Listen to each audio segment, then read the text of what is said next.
चलिए आगे बात करते हैं और एक और बड़ी खबर सामने आ रही है जहां गढ़वाल में बीजेपी प्रत्याशी नामांकन करेंगे। बीजेपी और कांग्रेस प्रत्याशी नामांकन करने वाले हैं, जहां भाजपा प्रत्याशी अनिल बलूनी नामांकन भरेंगे। टिहरी बीजेपी प्रत्याशी राज्यलक्ष्मी नामांकन करेंगी, साथ ही टिहरी कांग्रेस प्रत्याशी गुनसोला भी नामांकन करेगी और नामांकन में मुख्यमंत्री पुष्कर सिंह धामी भी शामिल होने वाले हैं। तो देखिए, बीजेपी और कांग्रेस दोनों ही प्रत्याशी नामांकन करने वाले हैं। गढ़वाल विधान लोकसभा सीट से, टिहरी लोकसभा सीट से दोनों के ही प्रत्याशी इस दौरान नामांकन करने वाले। चलिए इस खबर पर ज्यादा जानकारी के साथ सीधे रुक कर लेते हैं। सोनू हमारे साथ में जुड़े हुए हैं लगातार।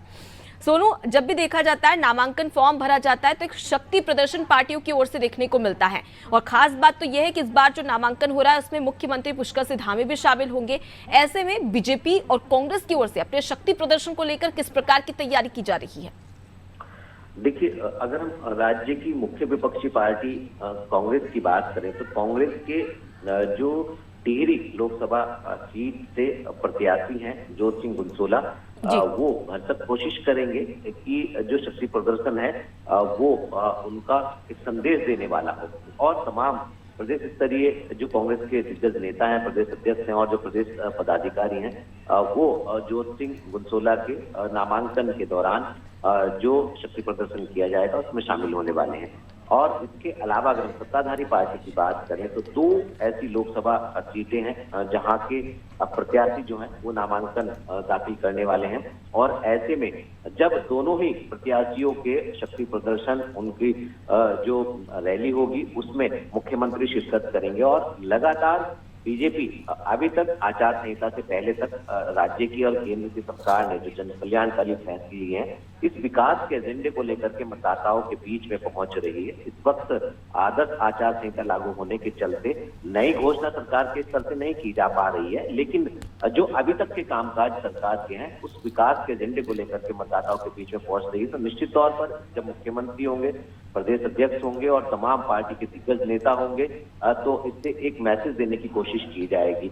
जो टिहरी लोकसभा सीट से बीजेपी के प्रत्याशी हैं राज्य लक्ष्मी शाह, वो और उनके तमाम समर्थक जो हैं वो एक शक्ति प्रदर्शन करेंगे। और इसी तरह जो गढ़वाल की लोकसभा सीट है, पौड़ी गढ़वाल जो है, उससे अनिल बलूनी, क्योंकि अनिल बलूनी का अपना ही एक कद है और इस वक्त वो बीजेपी के राष्ट्रीय मीडिया प्रभारी की जिम्मेदारी संभाल रहे थे, प्रत्याशी हैं।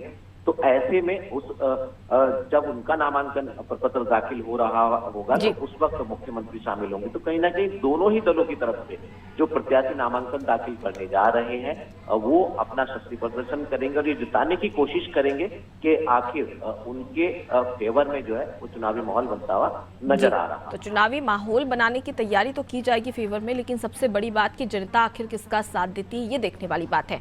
लौटूंगी आपके पास में सोनू, आगे भी आपसे खबर पर अपडेट लेंगे। तो देखिए, गढ़वाल से और उसके साथ ही टिहरी लोकसभा सीट से बीजेपी और कांग्रेस दोनों के ही प्रत्याशी नामांकन भरने वाले हैं, और इस दौरान बीजेपी प्रत्याशियों के समर्थन में नामांकन भरवाने के लिए मुख्यमंत्री पुष्कर सिंह धामी भी पहुंचेंगे, और उसके साथ ही बीजेपी के कई ऐसे दिग्गज नेता हैं जो कि नामांकन फॉर्म भरवाने के दौरान मौजूद रहेंगे। और सबसे बड़ी बात कि देखिए, जब भी कोई भी प्रत्याशी नामांकन फॉर्म भरने के लिए जाता है तो एक शक्ति प्रदर्शन दोनों ही पार्टियों की ओर से किया जाता है। ये दिखाने का प्रयास किया जाता है कि आखिर हमारी ताकत कितनी है।